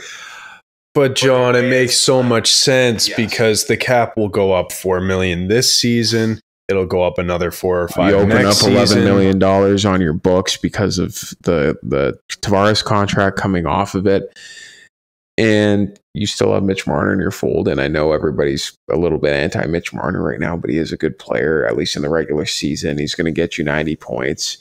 I feel like we're doing it again. We can't justify this. And the comments, and I'm on the record as saying they'll hate us. I'm on the record. My opinion, I'm safe here. My opinion is that they should not do that. My opinion is that, again, Brad Treliving, don't know what he makes, but he's likely one of the highest paid general managers in the league, given the job he has, and he needs to find a way to change things up, no matter how difficult that is going to be. That is my opinion. Notwithstanding my opinion, I think there's an answer that they may be looking at and saying this is more realistic. Punt this season. Kick the can down the road. Wait 1 more year. Big contract comes off the books. Is John Tavares more important to your team playing for you, making $11 million, or not playing for you and freeing up $5.5 million? If you trade him to another team, can you get a player who is as useful in return if you eat half of that salary for 1 year? It's only 1 year. Well, and is that something realistic that could even happen? That's a great question. That's certainly a possibility, and something that I kind of thought of in giving my last answer there is you could do that. Obviously, that is what's necessary, and that is him waiving his no move clause and going somewhere else. But in a hypothetical world where you retain 50%, yeah, okay. So let's say next season he comes back and he's a 60-point player, slight drop from this year. If you bring in a guy who makes 5.5, and so you're in the same cap situation, you bring in a guy who makes $5.5 million, and you've retained John Tavares, 50% of his salary not to play for you. Is that $5.5 million player going to get more than 60 points? Is it going to be a defenseman? Is it going to be somebody who maybe gets 50, 55 points, but plays a different style of game? It depends who it is. I would say just betting that if you bring in a player who makes half of John Tavares' salary at $5.5 million, I think I'm taking I think I like betting on John Tavares to hit 60 points more than most $5.5 million players. Yeah, well, look at Bertuzzi, right? 5.5. Yeah, and there's like, I think Marchessault makes something around there, and he's not going to on his next deal. But I'm saying right now, I was going to say, like there's guys out there. But if a guy makes $5.5 million and he gets 65 points, his team's probably not going to trade him because he's valuable. So you're right. I think it just depends largely on who it is. Now, if it's John Tavares is out and the $5.5 million player is, I don't know, a defenseman. Name a defenseman. Chris Tanev. Man of the hour, Chris Tanev. Chris Tanev. First guy that came to mind. then you're asking yourself, would I trade John Tavares for Chris Tanev? No. There's your answer right there. Yeah, okay. Well, so it seems like a trade route for Tavares is probably not going to be the case. It just doesn't really make sense. I just don't. The way that those retained salary deals go, I don't love the returns. Well, because the team knows that it's a cap dump, right? Like they know that you're trying to get out of the money. You are in, when it comes to John Tavares trades, even if he waives the no move clause, like you're dealing from a position of weakness. Absolutely. Mitch Marner, if he's willing to just full scale like waive his no move, very different case. Like there's going to be teams lining up out the door to get Mitch Marner. Yep. Again, point I made before, if he's saying I'm willing to move, but only for one team or two teams or three teams, which granted is the more likely answer, then he'll want to go to a contender and prove that he can play in the playoffs. He's not going to Columbus. He's not going to Utah. He's not going to Utah. Yeah. Which, by the way, I had a gaffe the other day on the podcast. Casey and I were talking about the draft order. Yeah. And he said, it's crazy that the order of the draft picks didn't change from how the teams finished in the standings. Yes. And it was the first time it's happened in a while. And I was looking at the standings, comparing it to the draft picks. And I was like, okay, like this all makes sense, yada, yada. And I was looking at the standings and I was like, okay, but where's Arizona's pick? And Casey goes, oh, well, Utah picks 6th, or I think it's 6th. And 6th or 7th. Yeah. Yeah. And I was like, oh, okay, but like, where's Arizona's? And so I had that gap. I didn't, That's tough. My defense, they're being treated like an expansion team. So you're still in denial. I know you got the Coyotes jersey in your closet. I know. You went to a game a few months ago. You just loved your Yotes. Big Yotes fan. No, that's Harper though, for real. But okay, talking about trades here. Yeah. If it's a Mitch Marner deal, if in some hypothetical world he says, I'll waive my no move. You guys don't want me here? Fine. I'll go anywhere else and I'll perform and I'll show you the playoff player I am. Essentially Nazem Kadri saying, let me prove you wrong. Yeah. In a return for Mitch Marner, what would be your preference? I have a few options here. Option 1 is 1-for-1, a legit stud defenseman. Think of Hall for Larson on steroids. Okay. Well, I was just about to say it can't be Hall for Larson. Yeah. So think about that. It can't be that. But good. Another option 2, is multiple number, call them 3-4 defensemen. Like guys who can play in your top 4 to overhaul your complete blue line from scratch, really. So Mitch Marner goes out the door. In return, in exchange, you get 2 legit quality top 4 defenseman. Yeah. Option 3 is a replacement forward. So like a star trade plus. So we saw this in the Tkachuk deal where Calgary brought in, and by the way, Brad Treliving brought in Huberdeau and Uyghur. So you get a star back who might not be the same level as the star going out the door, but you also bring in a quality defenseman too. Option 4 is a goalie plus. So I don't have a comparison, but a goalie, maybe a forward and a defenseman, whatever makes the most sense. Some options for trade. for goalies, that is, are, Saros, Markstrom. Those are the two at the top of everybody's list right now. But of those 4 options, what would be your preference? Well, regardless of what trade you make, it has to be a trade that isn't just a trade for the sake of making a trade. It's got to be a trade that makes your team different. Yes. So number one for me, the thing that makes your team different is bringing a stud defenseman.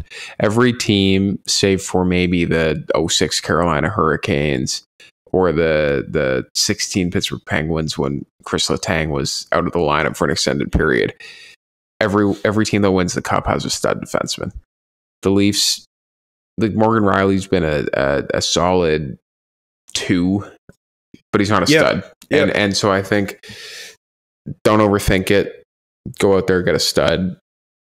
They don't grow on trees. I don't know which team is willing to move their stud D-man. Hopefully maybe there's a team out there that needs some scoring, needs some playmaking. But that's what you got to be looking for. You can't, as I said a moment ago, it can't be Hall for Larson. There's a name out there that's making me very worried that we could see a Hall for Larson from Chicago. Seth Jones. Yeah. That's a name that's out there. Obviously, you get more in return on top of Seth Jones, but I think any deal that includes Marner and Seth Jones, if you're trading away Marner, you're losing that deal. Yeah, no matter who else you get. I would agree with you, and I do like Seth Jones. I do too, but I agree with you. He's overpaid, so he gets a bad rap. Yes, but he's a good defenseman. Yeah, and he's in a bad situation. But I like that. If that doesn't work out, I do like, and I always point to this Florida Calgary trade, and so thank you for bringing it up. Yeah, as an example of one where you have something that isn't working, and so you make a trade that makes it fundamentally different. Yeah, and so if you're trading for a replacement forward, it can't be another skilled, undersized playmaking forward, because that's what you had. Why would you even make that deal? You got to find a player that changes the identity of your team. Yep. And Florida, you look at them before that trade, and they were known as kind of soft, get beat up by Tampa. Yep. The younger brother in the state of Florida just they put up their points in the regular season. Huberdeau had 116 points or whatever he had. Yep. And then they got to the playoffs and it didn't matter. And they make that trade. They bring in Matthew Tkachuk. Totally different identity. And just, I know I'm underselling probably a lot of their depth players and other players that they brought in. But the core of that team, minus Huberdeau and Tkachuk, is still relatively the same from that deal. Like Barkov's still there, Ekblad's still there, Bobrovsky's still there. A lot of the depth players are still there as well. Yep. But that team is just, based on that one move, is looked at so differently now. Because you brought in a core player, one of your top players, who plays a different style, and all of a sudden the appearance of the entire team changes. That's what I would like to see in a deal with the Leafs. The problem is there's no other Matthew Tkachuk out there. There's Brady. There's Brady who has never played a playoff game in his career, by the way. Yes. So I'm not suggesting that you trade Mitch Marner 1-for-1 for Brady Tkachuk in the division. I don't like the chances of that happening. Yeah. But there's just, that's the type of move that I'd be looking for. It's got to fundamentally change the way that your team looks and feels. The danger of that, of course, is you could be the Calgary Flames in that example. And you say, okay, things aren't working out. Tkachuk's not coming back here. Hands are tied a little bit. And you bring in a guy who comes off 116 points and is a world beater and this and that, and one of the top wingers in the league, and he just hasn't worked out. Yeah. That could happen too. But I think the idea is, in a star swap like that, you're probably getting a guy who's less valuable than Mitch Marner in terms of the forward you get back, and then you're hoping you get a good defenseman as well. Like Weegar. With any trade involving stars, if you're trading a guy who's a 95 point guy in the regular season, I like your chances that you're probably not getting the best player in that trade. Exactly. But yeah, are you making a deal that fundamentally changes the look and feel of your team? If so, consider it, but the value's got to be there. You know what? I just thought of this deal too, the Jack Eichel trade. Yep, where they got Alex Tuck in return, and who else? Peyton Krebs. And so you get a good player now, and you get an up-and-coming player. I wonder if something like that would make sense to extend this window. With apologies to your co-host, I don't want to be the Buffalo Sabres. I mean, okay, fair. So, that's very fair. Yeah. Like Tuck's a good player, and Eichel's a champion. And Eichel's a champion. And Tuck has really blossomed in Buffalo. He's really looked good there. And Peyton Krebs, I think they're still waiting for him to take that next step. Yeah. I don't think that, like, based on the situation that they were in with Eichel, I don't think that was a bad trade for them. But yeah, I think they did better than most people thought they were going to. But they still don't make the playoffs. They still just fired their coach. So yeah. Well, and another one too, talking about Buffalo, is the Tage Thompson, Ryan O'Reilly deal. That's a good deal. Now looking at it, Thompson has become a good player, but then you look at Ryan O'Reilly and he got his cup as the captain of that team. And on the other side, but the other point being is the Leafs in that situation would be the Sabres trading O'Reilly. Like you've got the better player in that deal. Yes. And so a deal like that, it's Buffalo's rebuilding. They bring in prospects. Tage Thompson was just at the start of his career, and you're banking on the projections and the potential. And yeah, if you want to win now, which I agree with what you said earlier, you got to be winning now with this core. Yeah. Obviously, you're not trading Mitch Marner for up and comers, for prospects. You want a guy to jump in and be a difference maker right now. Or you get a mix of guys. You get and maybe it's a young defenseman who can play now or something, who, like I look at a guy like Luke Hughes, and New Jersey's not going to trade Luke Hughes or Simon Nemec unless the opportunity presents itself, and it's great. And you know what? Who knows? Maybe that's Mitch Marner. But to get a Luke Hughes, I think would totally change the back end. Not saying that, he's exactly the type of player that the Leafs need now, but it would just extend the window. It would change the team. And, if we're subscribing to the philosophy that, maybe next season isn't going to be the year anyways, then maybe that should be the game plan. Not next year, but the year after that, and the year after that, and in the Matthews window. I don't know. I'm just spitballing here, but this is, there's a lot to think about in terms of these deals, and they're not easy to make. There's a reason that a deal like this hasn't been made already. They're tough, and you can't just hop on NHL 24 and click some buttons and now you've got brand new stars. I wish. These deals are tough. But okay. How about talking about next season? Who are some guys that you think could potentially step up in terms of players who make the roster? Because we've talked about the players who are on the roster enough. Are there any players in the system who you think have a legitimate shot to make the team and make an impact that could potentially give Leafs fans some hope, whether they move a piece of the core or they don't, or whether they just run it back? Like, I look at a guy like, there are lots of players here. Nick Robertson, I think, is a guy who could get a bigger role. We'll let you talk about that. I know your feelings. Matthew Nyes could get a bigger role. Bobby McMahon. But then there are players like Easton Cowan, Fraser Minton, Topi Niemela, who had a great year in the AHL, by the way, undersized defenseman, and Dennis Hildeby as a goaltender. So those are some guys who I think have an opportunity to make the team. But do you think any of those guys really move the needle next year, or have the chance to step into a role that actually makes an impact?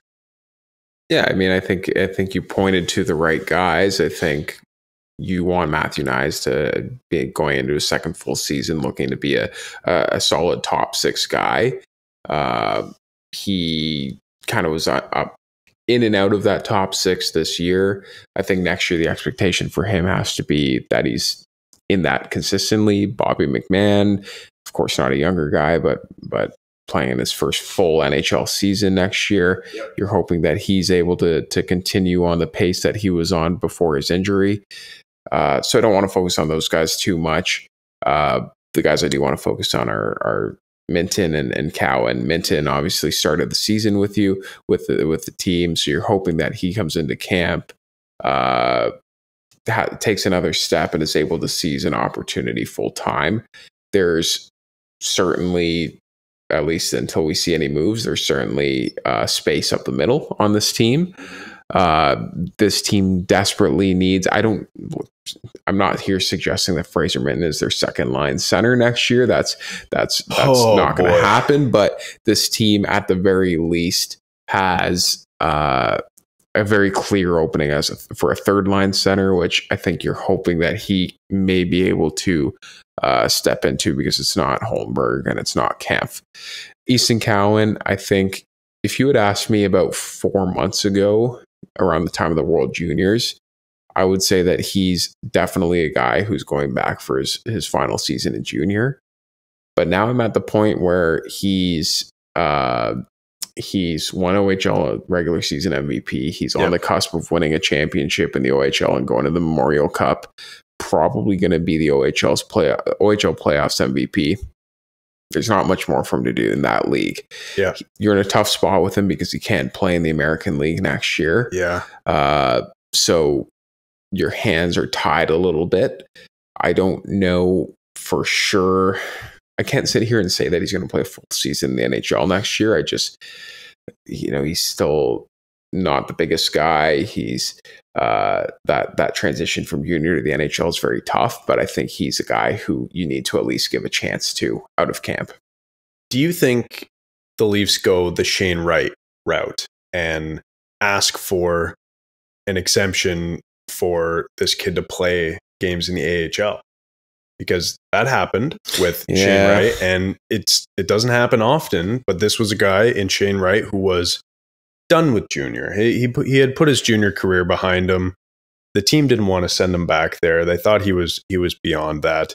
He played some games in the American League, got the exemption, played some games in the NHL, and looked okay and is developing, as you would expect, as you would hope. Do you think there's a world in which Easton Cowan does that or follows that route? No, I don't think so. I think the Shane Wright case is distinguishable because he had the extra OHL season under his belt as a 15-year-old playing with exceptional status. So he went into the AHL this year already with 4 OHL seasons behind him, and the CHL. There's the agreement with the NHL in place for a reason. It's because they want their star players to come back and play in markets and sell tickets.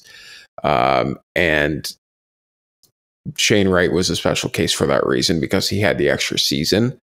But they're not going to want to undermine themselves by giving exceptions to any player who excels in their 18-year-old season or 19-year-old season, and appears ready for the AHL. I think. I think that's a slippery slope for junior hockey in Canada. Fair enough. If they're going to do that, because every team will be asking, and then you're going to get into arguments about essentially a scouting report where you think he's at right now. So I don't see that happening now. That's fair. Thought I'd ask, but they'll ask. They should ask. Yeah, I would ask, and I would I would argue it, but I don't think it's going to happen. Yeah. Thought I'd ask because I think the agreement between the two leagues at this point it feels old. Yes, it does. It feels antiquated, and it feels like if a player's good enough to play in a league, he should be able to play there. That's why I wanted to bring it up. But I just wanted to talk about some guys who had a chance maybe to make an impact. Now, as we kind of wrap up here, I'm not sure how much longer we're going to be, and we're not quite at the end yet, but I know you probably want to get going here. You do have to work tomorrow. 11 p.m. on a Sunday is always a good time. And I have to read tomorrow, so that should be fun. But I want to talk about some RFAs and some UFAs. So on the Maple Leafs right now, there are tons of UFAs and a handful of RFAs. I just want you to tell me stay or go to all of these players. Number 1, Tyler Bertuzzi, stay or go? Stay. You would like him to stay. Okay. And what do you think a deal would look like for him? He probably wants term. He probably wants term. I don't think you want to give him aggressive term. I would say 3 years at around the cap hit he was at this season. 5. 4.5, 5. Okay. Bertuzzi? Or Domi, rather. Bertuzzi again. Domi, I would say stay as well. And he's a guy who seems to be comfortable and excel on short-term deals. I would go 1 or 2 years. Really? I think he's going to want term. Don't you think? I don't think there's teams out. I don't think there's a market for Domi out there that's going to give him anything long-term. So you would want to bring back both of those players then? Yes. Would you play Domi at 3C? I would try it. I didn't love him there, but I would try it. I just don't know where he fits on the team, to be completely honest. I think Bertuzzi has a better fit, but he seems less likely to be willing to stay in Toronto than Domi. But I think Domi really wants to stay. I just don't really know where he fits into this team because, yes, he brings a bit of an edge, but I don't know. He's a defensive liability. Yeah. They don't like to play him in the top 6 all that much.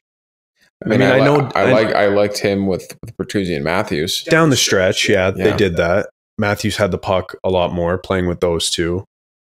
I don't know. It seemed like he was a bit lost in the lineup, but maybe... There was times. I would agree with you at times, but I think... Maybe with a new coach. I don't think it's even necessarily the coaching. I just think he's a guy who's a bit hard to place because of the skill and the style that he plays is not like he's not a top line player, but he's also not a great fit for a checking line. Yeah. But I think there was enough there in terms of his chemistry with Matthews. I think he showed some fight and some tenacity in the playoffs, which I like. But again, he's a guy that's been on short-term deals for a long time. I'm sure he's going to want term. I don't think it makes sense to do it. And I don't think if you let him walk that he's finding 4 or 5 year deals out there. I would like to do like a 3-year, 3.5. Is that like... That's probably the most of what I would do. At the very most.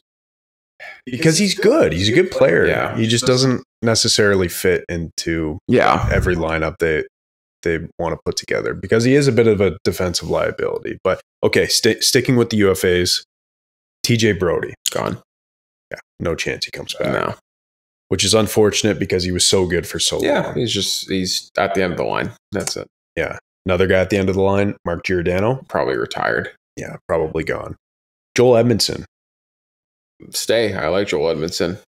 As a bottom pairing guy, I thought he brought some grit. He was hard to play against in front of his net. Don't mind that at all.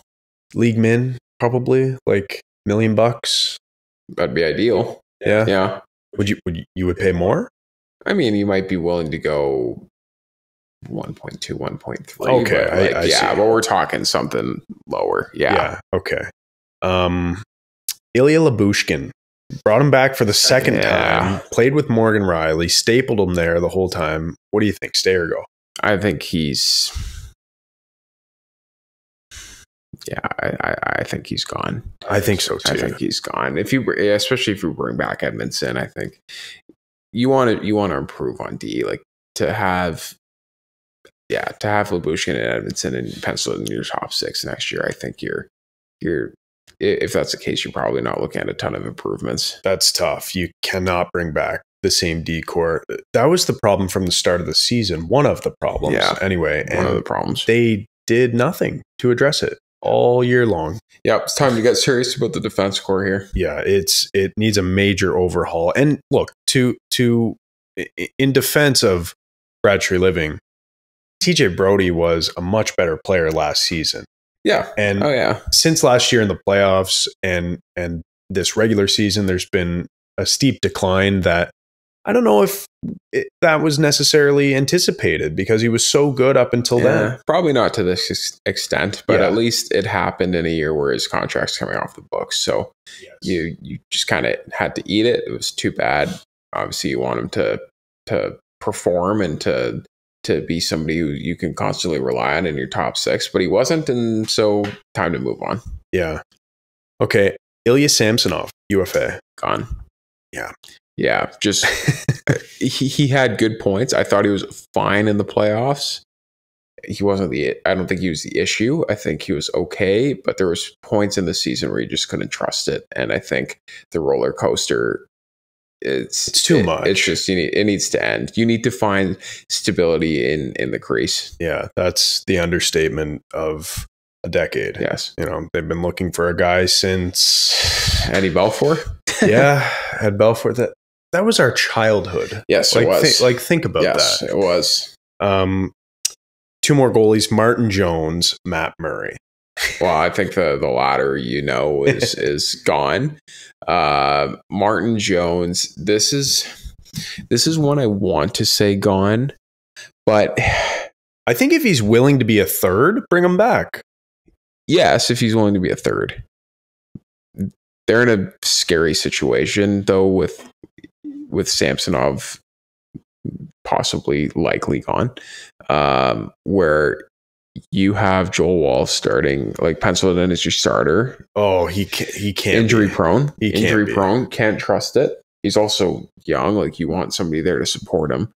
And this is kind of a scary question to ask, but is there better than Martin Jones on the free agent market right now? Like on the free agent market for goaltending? These are some of the names I brought up on the free agent market. Yeah. Cam Talbot. Yeah. Alex Nedeljkovic. Mm-hmm. Anthony Stolars, who was great this year, by the way. Yes. In like so to answer my games. question, there is better than Martin Jones, but there's no starters. You could get a guy you could pencil in to be a 38 game starter if Joe Wall's playing 44, but I like Joe Wall a lot. He's injury prone. Yes, that's the scary thing. You could pencil him in to play 44, but if he plays 32, then you're going to need guys. Are any of these guys playing 50? That's tough. Yeah, tough to say. Then next year, all of a sudden, you're playing Dennis Hildeby 20 games. Which you also can't do. Yeah. So another guy was Laurent Brossoit, whose deal is up this year, who had a good season back in Winnipeg again. Yeah. But played like 22 games. Yeah, none of these guys are getting me jumping out of my seat. Yes. So, okay, those are the UFAs. RFAs on the team, stay or go. And again, your predictions here. Connor Dewar. Oh, man. Does it matter? Like, is this no offense to Connor Dewar, but it doesn't matter. Like, I thought he was fine. Yeah. I thought he was fine. If he stayed, I wouldn't have anything against it. If he walked, then he's the guy I think you can replace. But he was fine. Okay. Noah Gregor, and then there's 2 interesting ones after this. Noah Gregor, I think, is gone. Like he's, I don't know. Did he have much of an impact this year? Anyways, fourth line player. Yeah, fourth line undersized player. Yeah. Okay. Nick Robertson and Timothy Liljegren are both RFAs. What do you do with both of those players? I think both are gone. Gone. Yes. Not qualified? Yeah. Really? Yeah. You don't try to move either of them? You don't sign? Okay, so so both players are players who are in and out of your lineup. Yeah. And who've been around for, especially in Liljegren's case, quite some time now. 2017? I'll start with Nick Robertson. Nick Robertson, I think, has been a player that has been a guy at least you can count on to go play in your lineup somewhat cheap. Has his flashes here and there. Maybe he scores you a goal, but I just don't like his game is not suited for where this team needs him. He's not a top 6 player. He's not going to play on your top 2 lines. At no point has he shown that he can play there. Yeah. And quite frankly, he's too small, and he doesn't have the ability to to play in a bit of a heavier role and also is injury prone. I don't see on this team the future for Nick Robertson. I think he's run his course here. Let me jump in and say, I listened to the episode we did 2 seasons ago. Yes. When we were talking about this team and our ideal offseason for, at that time, Kyle Dubas. Nick Robertson was a name who came up again. And like, this was so long ago now, it seems. And we're having the same conversation. Yeah. The exact same conversation. To be frank, and maybe this isn't totally fair to Nick Robertson, who I'm sure is a great kid and works hard. Like, don't get me wrong. You can tell he works hard. He works hard. He works hard and has been a good prospect. But what is the biggest thing Nick Robertson has going for him right now on this team? He's cheap. He's cheap, and he scratch and score. When he gets scratched, he comes back, and then you don't see him for 4 years. and then he gets hurt and he's out for half the season. But point being is, I just, if you want to, as Brad Treliving said, play with, what did he say? Is it play with more snot? That's it. If you want to play with more snot, I don't think Nick Robertson's on a team that has snot in it, and that brings me to Timothy Liljegren. I think it's just time's up for him. This is a guy who, again, has shown flashes, and there's been times in the regular season where you say, you know what, he's been really solid, and he's had times where he's been paired with Mark Giordano and looks solid, or Morgan Riley gets hurt and he steps up and he looks solid. But it seems like every single year, come playoff time, Sheldon Keefe looked at him and said, I can't put him in my lineup. Yep. Every single season. Yep. Every single season. And so now I think it's time to, same with, as I just said about Lyubushkin and Edmondson, where I said, don't bring them both back. Yeah. Because you want to actually show some improvements in your decor. Same thing here. I think you got to take a step, and I think it's time to move on. I guess the problem is you need to replace all these bodies. And if we're talking about, you know, a team where you want to move off from all of the players on your back end, which, you know, I think we're in agreement that we did not like the construction of this blue line at all from the very start of the season. Yes. You still have to replace those players. You're right. I think I'm salty right now, and I want to move off of all the players on their back end. But you're right. Like, you're not going to be, it's not realistic to expect you're going to move off of all of them. You're going to have to bring somebody back, but somebody's going to have to be your 7th defenseman. Maybe it's him. Maybe it's a guy who you can sign to the same deal, 2 years, 1.5, and he's your 7. I don't mind that. Yeah. I don't mind that. Okay. I feel like we've gone very long this episode, and these episodes are always marathons. Yes. I had more. I wanted to go through UFA targets at each position, but I don't think we have enough time to do that. It's pretty late. It's a Sunday night. We'll need part 2. And we might have to do a part 2. Maybe when the playoffs are over and there's some actual movement in the NHL, or at least on the Leafs front. So I think we'll end it there. Is there anything else that you wanted to get out there? You know, comments, concerns, questions, expressions of outrage, as some of my professors will say. No. I think all good. Microphones hopefully have held up, and there's no fire Chad comments in the comments section here. So. I think this is a professional program. It feels like it. Very professional. I think what we're going to hear the most about from this episode is how we almost, you know, from one side of our mouths, tried to justify running this back and kicking the can down the road. Oh, I didn't try. Let me be very clear. That's what they're going to say. Let me be very clear. I was not. That was not my opinion that they should do that. But we will see. But it's out there. Yes. Anything could happen. That's it. Thanks so much for listening to episode 209 of the podcast. You'll see now that the Boys in the Booth Ball Hockey Classic video is now on YouTube, so you can check that out. And we will talk to you next week with our round 3 playoff predictions. Talk to you then. This has been another episode of Boys in the Booth with Harper Cody, Chad Melbourne, and Casey Abrams. Connect with the Boys in the Booth on Instagram, Facebook, and YouTube at Boys in the Booth. Visit boysinthebooth.com for show details. And don't forget, you can become a patron of the podcast for just $1 a month at patreon.com/boysinthebooth.